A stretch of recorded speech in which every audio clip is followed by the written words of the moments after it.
So the priest said, look, fellas, I'm not going to pressure you into anything, okay? But I want to show you what the spirits can do for a devoted servant.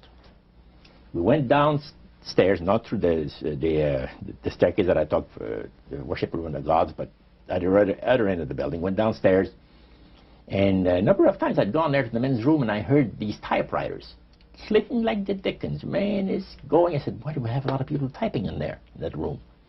Well, we went there that evening, and he knocked, and the man says, come on in.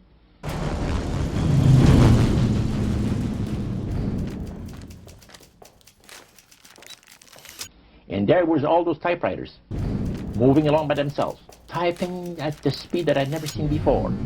And not only that, the high priest says, I want to show you something clever. So he says, follow me. So we went around the table. There was like 2 long tables, and they had about 10 typewriters.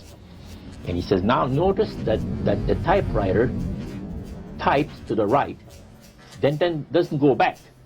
It types back to the left. Isn't that something? I had never heard of things like that before. He said, the spirits are doing the work. And he introduced us to the man. And the man is a lawyer. And he said, how much money did you make last year? Oh, he says, it's in the 6 figures. You see?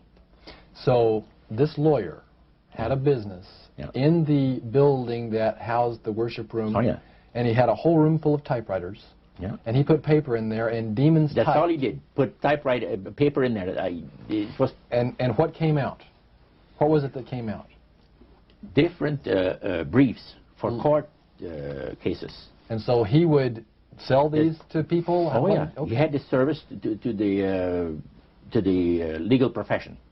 And the high priest was The showing... United States and Canada. So the high priest was showing you this to give you an idea about the kinds of blessings that you would That's receive? right. Yeah. But after you left that typewriter, the room where the lawyer was, they tried to draw you into a commitment by getting you to make a public profession. Tell us about that. Well, they have a super beautiful resort in the Laurentian Mountains, which is north of Montreal, north of Saint Agathe. Saint Agathe is a famous name there in Montreal. Montrealers, because they all go Saint Agathe or north there, you know, the summer home and that. So they had a big resort up there for their people, you know. So it's a closed society. And they had on October the 30th, Halloween, is that? October 31? 31, last day of October. They had what they call live animal sacrifices. I don't know what it is, but they did. We could never find out. By the time that the Lord pulled me out of there, I had not yet found out what it was. So you have this intrigue involved in there. John Razimus here. I'm continuing to investigate the Roger Morneau story to see how accurate it is concerning just asking the questions, did this place exist? Can it in any way, shape, or form be tracked down even if it moved many years ago? This was 1946. I can't prove it. The only reason I even believe Roger Morneau's story has any credibility is because he said he was poltergeist haunted for 6 months. I, too, was poltergeist haunted for 6 months.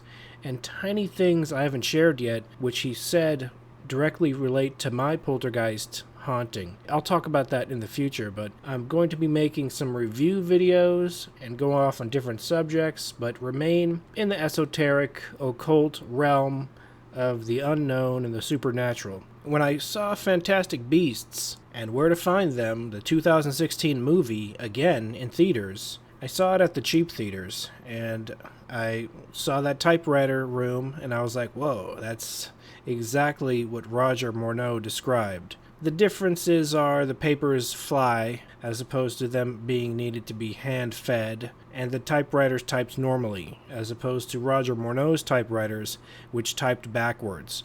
These demonic entities can type backwards. Why? Because they can type forward, type backward, they can speak forward, speak backward in every language. If they are fallen angels, that's my take on the subject, which is very unpopular these days. These entities have been around for so many thousands, if not millions of years, that every language forward and backward is second nature to them. You see reverse stuff in records and albums, and I even saw in David Bowie's Black Star, played backwards, it sounds like Lucifer's name, even Livre et Lucifer, of all things, which is French. And this guy, Roger Morneau, claims specifically Luciferian worshippers in Montreal, North Montreal, Quebec-ish area, had physical buildings where they physically worshipped a Lucifer, as crazy as that is. But even more crazy is Lucifer appeared to them as an angel of light. Very hard to believe story, almost an X-Files episode, too good to be true. The head of the snake, the eye of the pyramid. If such an organization exists, it's the top of the top. The guy supposedly made $1 million a year back in 1946. Today, they would be bragging about making $1 billion. And if the billionaires of the world made their money through this, they would keep it such a dead secret. You would be dead before you knew about it.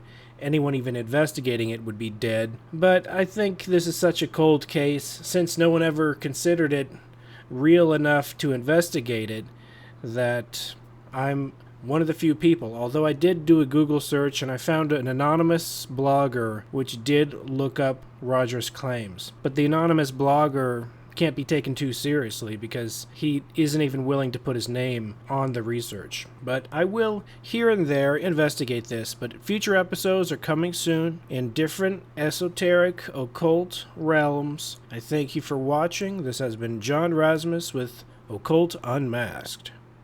Be seeing you.